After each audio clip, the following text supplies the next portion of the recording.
In the search for truth and biblical understanding, God's unchanging Word offers unique insights into the issues of our day, covering news here in America, to news in the Middle East and around the world, events happening today that will fulfill Bible prophecies tomorrow, expounding topics from evolution to the very existence of God, from tragedy to inspiring messages of hope and understanding, all in the light of the unchanging Word of God. Stay tuned as God's unchanging Word takes you on a Bible-based exploration of the major issues that shape your life, the lives of your family, and those around you.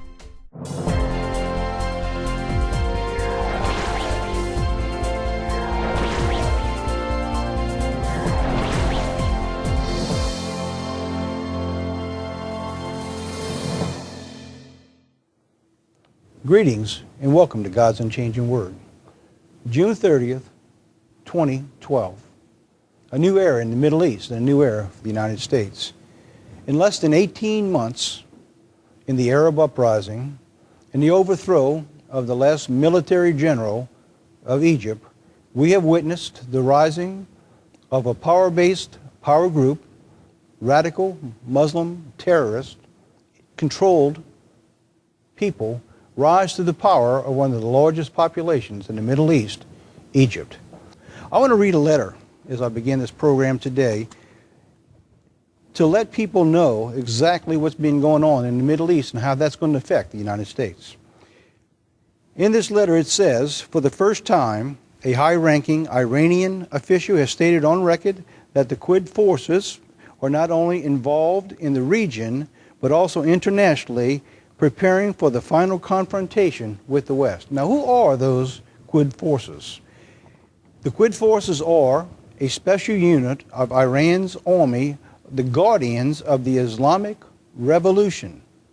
The revolution in the Middle East now is beginning to take control, just not rebel, but actually run the Middle East. And as we're going to see through this program and the next program, how their influence now is beginning to grow in the United States, and how the same structure and the same power base and the same way that they rose from power from a band of terrorists that had been outlawed throughout the Middle East in many, many countries and in Egypt, who now control that, are using that same power and that same base now to rise in the United States. They report directly to and only to the supreme leader of Iran, the Khomeini, which is their religious leader in the Middle East. In this letter, it starts off in a letter from Ali Sadid to his Quds forces, which is the special unit of thousands of operatives tasked with exporting Iran's Islamic Revolution, and they're being told, now you ready for this, they're being told to step up plans. All right, they're being told to be ready. As we look at what's going on in the Middle East and you hear the news accounts of Iran now preparing their nuclear weapons, their nuclear power, they're testing their missiles, they're testing their long-range missiles, short-range missiles, they're stepping up their military, they're surrounding their armies around the potential of being attacked by Israel, pointing their weapons at their neighboring countries in case they are. They're being told in this letter that they want them to step up the preparations for terrorism, for the coming of the last Islamic Messiah and the destruction of the West. Now, this is just not religious news. This is reality. What we're witnessing now is them finally going on record that their goal now is to prepare for a final confrontation with the West, meaning the United States. And they're going to begin with Israel and begin to take that power base and to surround Jerusalem. In fact, we've just recently conducted a 3-part sermon called Armies Surrounding Jerusalem, and we're going to offer that in this program later on. So if you have not seen it yet, stay tuned. We're going to offer that for you in just a few more minutes. Ali Sadid, the Iranian supreme leader, which is the representative to the Revolutionary Guard, emphasized on Friday, which was July 27th, 2012, in a sermon, in a religious sermon, talking about the terrorism that the sermon in Tehran, that the Islamic Republic must directly confront America so that the necessary environment is created for the reappearance of the Mahdi. Now, most people don't realize it is that unless the world is in a state of terrorism, a state of war, the cataclysm of the end of the world, the Mahdi is not going to come back. So their goal is to prepare it so that the world is in the state of confusion, in the state of flux, in the state of war, so that the Mahdi can come in and take and secure the rest of the world and bring about peace under the Muslim reign. So that's what they're preparing for now. Now they're on record, and it goes on to say this, so that the necessary environment is created for the reappearance of the Mahdi, the Shiites' 12th Imam, who will kill all infidels and raise the flag of Islam in all corners of the earth. In all corners of the earth. Now, this past week, I just delivered a sermon. It's called The Threat of Evil. Now, I know this is small and you probably can't see this, so we're going to pull it up on the screen. But in this little logo that the Muslim Brotherhood, who operates actually now out of the United States, by the way, they're in our military, they're in our government, they're in our businesses. And in this sermon, I show you how they have grown for the last 20, 25 years from being simply a small organization to actually running a strong force of control that reaches its way all the way to the White House. And in this little emblem here, you will see that the Muslim Brotherhood now has implanted over the United States seal. In other words, they're showing here that they will rise above the United States and they will raise their flag here. And that is their goal and one of their goals.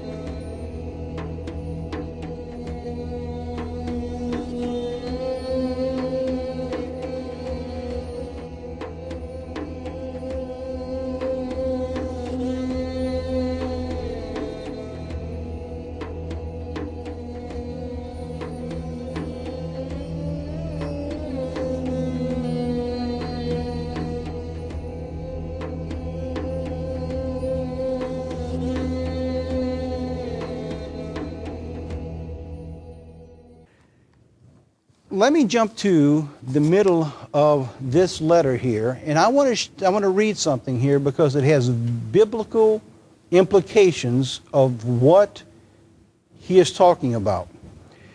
It says here in other guards' weekly publications, it says on the front page analysis, explain that the opening of Iran's geopoliticals and the empowerment of the Islamic power are in reality Iran's influence not only in the region, in other words, that Iran now, his power and his influence has grown now to not just hit the region where they live and the surrounding nations over there, which by the way includes Egypt, where the Muslim Brotherhood is, that it reaches now into Africa, into Latin America, Eastern Asia, and even in Europe and America. And I know for a fact that when you see that sermon called The Threat of Evil, when you write for it, that you will see in the United States, they are raising their influence. It is proven in court that from 1995 to 2005 to 2011, in court, the FBI and the prosecutors have showed that the money being raised here through the so-called peaceful group of the Muslim Brotherhood has been raising money to send to the terrorist groups in the Middle East to fund this uprising. And we go that in detail in that sermon. But now let me go now to the Bible to show you. I want to bring something up here and show you that most people have no idea that this was prophesied way back almost 4,000 years ago. And then I'm going to come back into this letter in just a second. Now, what I want to do now is, before I finish the rest of this letter and going into a couple of specifics, I want to go back into the Bible and I want to show you a few scriptures here that actually pertain to some of the analysis that was given to those guards that you actually will find in the Bible that the most people in this world have no idea of. It's found back in the book of Genesis. It took place approximately 4,000 years ago in the book of Genesis, chapter 27. So if you've got your Bible, open up your Bible. You can follow along and prove for yourself what I'm telling you. We're in Genesis now, chapter 27, and we're going to begin reading in verse 38. And in verse 38 it says this, "And Esau said to his father, Have you but one blessing, my father? Bless me also." What happened here? So let me bring you back to what took place. Esau's brother is Jacob, whose name was changed to Israel, which the Israel we know in the Middle East. What we're witnessing in the Middle East is a conflict between two brothers that goes back 4,000 years. And in this conflict, Jacob was able to trick his father to giving him all the blessings that was rightfully belonged to the firstborn. So when Esau comes back into his father to receive what's rightfully his father had already given to Jacob, who became Israel, all of those blessings. They're gone. He was tricked, and his blessings was gone. He had already sold his birthright. He came in from the field, and he was hungry, and Jacob said, "Sell me your birthright, and I will give you a bowl of porridge." And he did. In other words, Esau thought so little of his heritage and his birthright that he simply, for a bowl of soup, gave up his heritage. And now he's also been tricked out of the blessings. So now he comes in, we're picking up the story in verse 38, "And Esau said to his father, Have you but one blessing, my father? Bless me also, my father. And Esau lifted up his voice, and he wept. And Isaac, his father, answered and said unto him, Behold, your dwelling place shall be the fatness of the earth." Now here's the point that I want to make here that most people do not realize from this blessing, is that Esau, the Arab people that we see today, not all are from this heritage, but many are. We think because of their heritage, they live over there. They are in the Middle East, and that's where they live. This belongs to us, that belongs to them. But I want you to pay close attention now to the prophecy of what God said was going to happen here and where Esau was going to live. Verse 39, "And Isaac said to his father and answered to him and says, Behold, your dwelling shall be the fatness of the earth and the dew of heaven from above, and by the sword you shall live." Now what's interesting is this. Whenever you see the flag, whenever you see their motto, especially with the Muslim Brotherhood, you will also find the sword. That sword, God says that he would live by the sword. And when you look at the people there, they're rough, they're fighting, they're always at war. If they can't find anyone else to fight with, they fight with themselves. They're a rough people.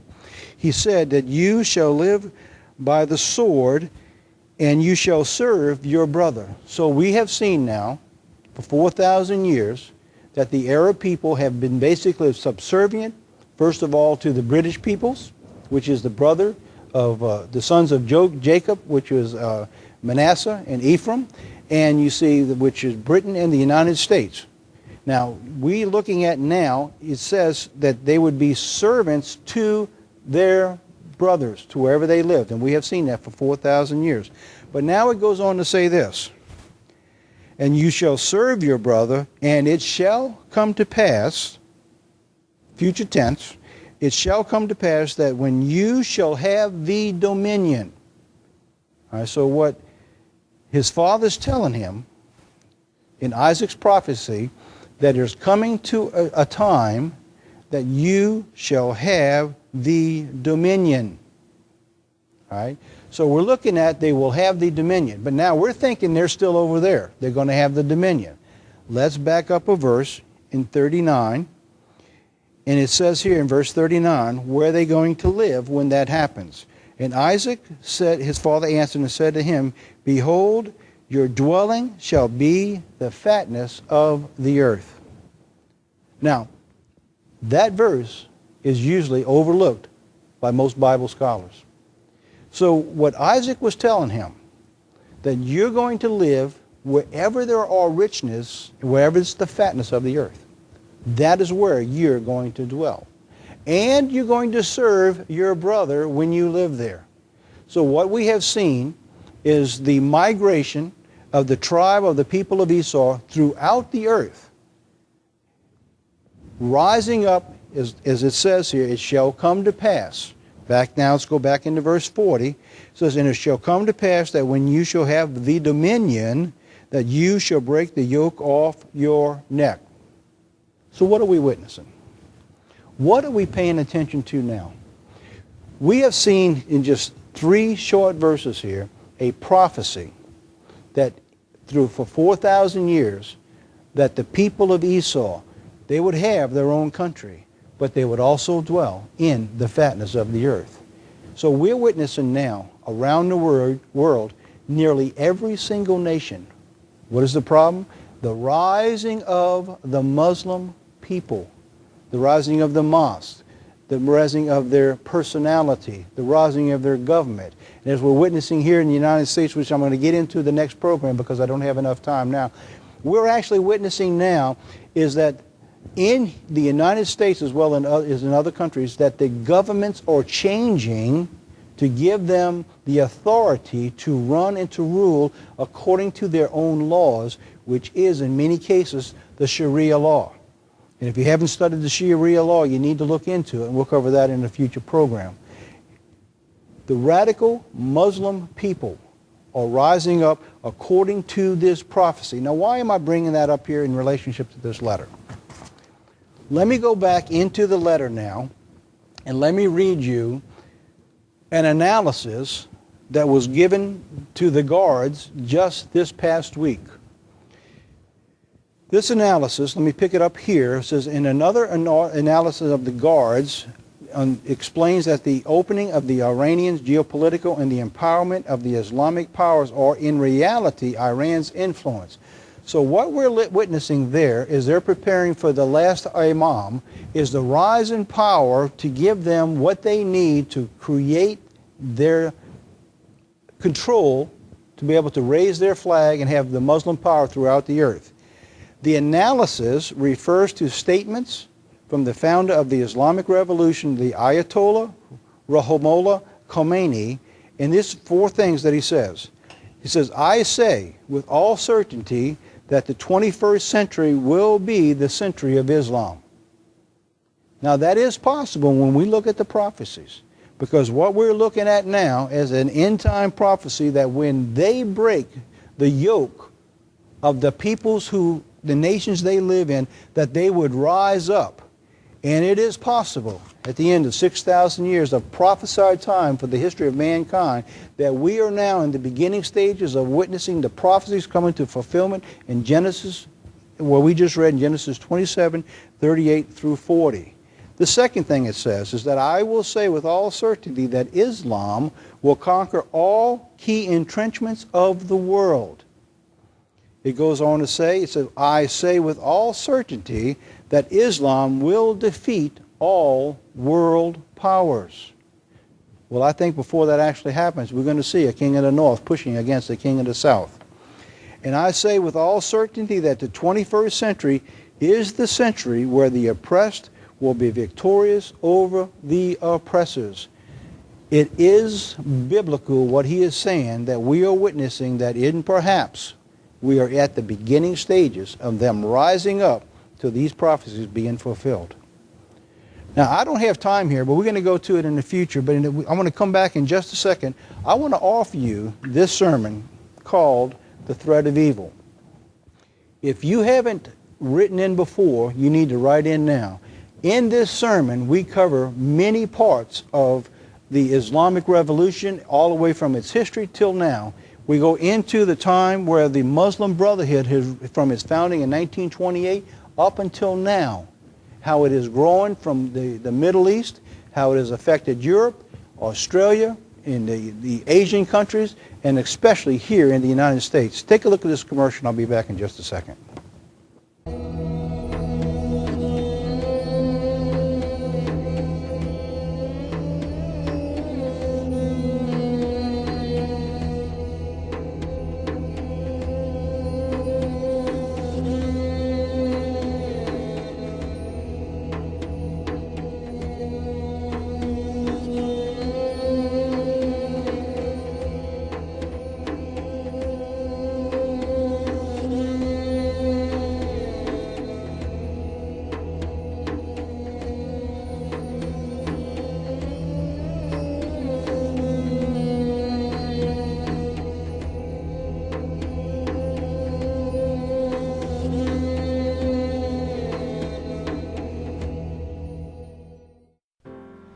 Every week, millions of people attend thousands of churches, each claiming to be the true church. Can they all be right, or does it really make any difference? You need to know. Write for the sermon Searching for God's True Church. Along with it, we'll send you the eye-opening booklet with the same title. Call 504-367-2005, 504-367-2005, or write to the Church of God Ministries International at 1767 Stumpf Boulevard, Gretna, Louisiana, 70056, or visit us on the web at www.thecogmi.org. Be sure to write for that tape offering. This is probably one of the most important messages that you can view and go through that's going to affect and change your life.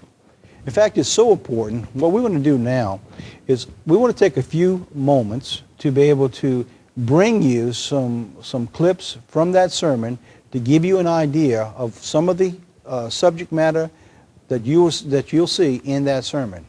Take a look at that, and then we'll be back in just a few moments. Worshiping and allowing other gods to come into His nation. Of course He does. Why do we today, in the nation we live in, believe, when we look back to our heritage, that it was founded under God, believe that it doesn't make any difference today who you worship or how?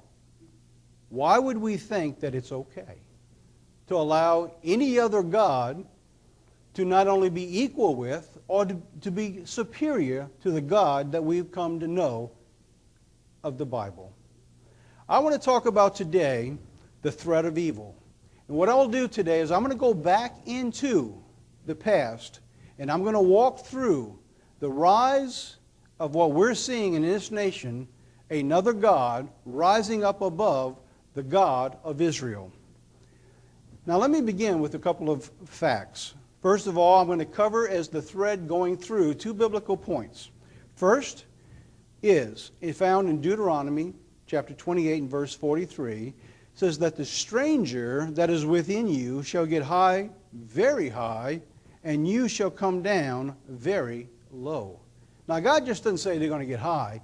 It says that the stranger who's amongst us is going to get very high above us. Now when you go look at the wording in Deuteronomy, you will see that there is duality, and it's pointing to an end time. So now what we're looking at coming to pass is the influence of this nation, the stranger that's been seeded throughout the world, rising up. And it's not just here.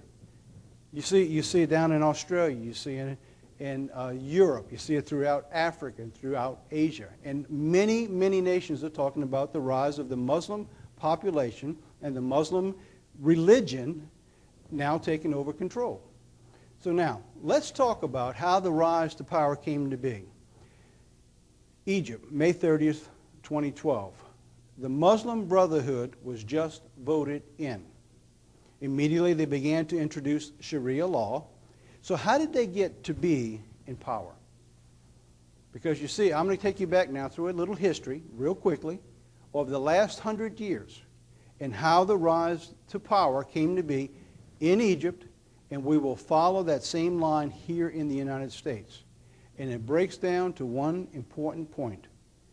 Here in the United States, because we fail to stand up for the principles of God's holy word, thinking that we are better than God by allowing other gods to come in, God says that stranger that you allowed in will rise up very high above you. Civilization jihad. In other words, they will have the same end results, but they will do it quietly, they will do it patiently, and they will do it one step at a time until they have the control. Have you ever noticed when the foreign nation comes in or the people come in, they all of a sudden they take over a block, then a neighborhood, then a section of a city, until now they have enough voting block to be able to vote someone into office? It's called civilization jihad. They build their own schools. They build their own educational system. They build their own government. They bring in their own Sharia law, and they live unto themselves under that law. It's going on right now. I'll show you that as we go. Civilization jihad, it began under the rule of Anwar Sadat. Anwar Sadat took the power at the death of Nasser in 1970. Now remember, in 1966, they uncovered the coup, threw 18,000 of them in prison, killed dozens and dozens of them in prison. And now he takes over and tries to work with that power. He closed the concentration camps for the Brotherhood. And he allowed them to have a small voice in government, and beginning in 1971. But, remember what I said earlier, is that they will work with until they do not get their way, and then they will overthrow until they get their way. But in 1979, Anwar Sadat signed the Camp David Peace Accord with Israel. It was a historic moment. He was awarded Man of the Year by Time for his action and what he did. Subsequently, Sadat was assassinated in 1981 by the Islamic extremists linked to the Brotherhood. Well, that gives you just a little glimpse of some of the subject matter that's covered in that sermon. It's 1 hour long. It has video clips. We have news pieces throughout. It's all tied into biblical prophecy. It's something you really don't want to miss. And by the way, while you're at it, if you haven't written this down yet, write for Armies Surrounding Jerusalem. It is a 3-part sermon. It goes into great detail as to who the people of the Arab nations are, in specifically relating to the Muslim Brotherhood and the families of Esau and how that affects the United States. Be sure to write for that while you're at it. And we'll be glad to put you on the mailing list, and with that you'll get a monthly publication that will come out, a newsletter. And with that newsletter you'll be getting a tape offering every month, a DVD offering that will come out. We never ask for any money. You'll never be solicited. We do not give your name out. We do not sell it to the public. Before we close today, we normally, in this segment of God's Unchanging Word, we normally will close it out with a little 2-minute or 3-minute inspirational video clip, just for something to leave you with, to think about till the next program. We want to depart from that today because this message is so important. There's a video we want you to see. While we're being told in the United States that the new government in Egypt, the Muslim Brotherhood, will be a peaceful nation, that they will go along with the peace accords with Israel, our brother nation, our greatest ally in the Middle East, the day before the new regime took office, there was a video clip that was filmed, amassed tens of thousands of Egyptians, and in this video clip, they show their true course of what it is they really want to do. I want to close this program with that video clip. I want you to pay close attention. It's in Egyptian language, but it is narrated with the wording through the translation, and in it you will see the true course of what these people are and what their full intention is. I want you to watch that, and then stay tuned for the next program, because we're going to pick up where we leave off today, and we're going to go into, through the history, how the Brotherhood in the Middle East now has filtered into the United States, that the same method is now growing here within our own country, that the news isn't telling you about, that we want you to know, because it's important for our future and for our children. And until next time, you take care, and we'll be back. رأينا حلم الخلافة الإسلامية، حلم أرض الخلافة يتحقق بإذن الله على يد الدكتور محمد مرسي ومن معه من إخوانه وجماعته وحزبه. رأينا الحلم الكبير الذي نحلم به جميعا، الولايات المتحدة العربية. الولايات المتحدة العربية ستعود إن شاء الله، ستعود الولايات المتحدة العربية على على يد هذا الرجل ومن معه إن شاء الله.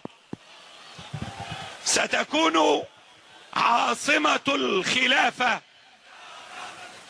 ستكون عاصمة الولايات المتحدة العربية هي القدس إن شاء الله.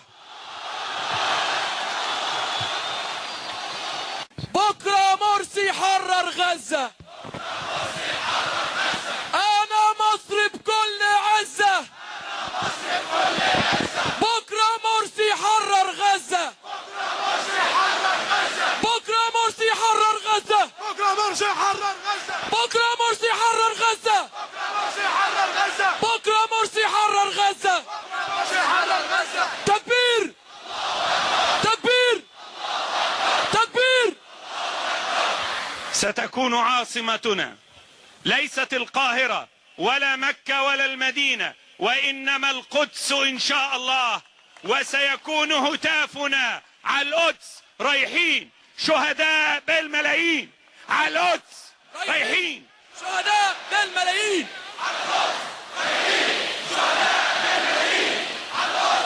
رايحين شهداء بالملايين على القدس. رايحين شهداء بالملايين على القدس. رايحين شهداء بالملايين على القدس. من عيون كل اليهود طيار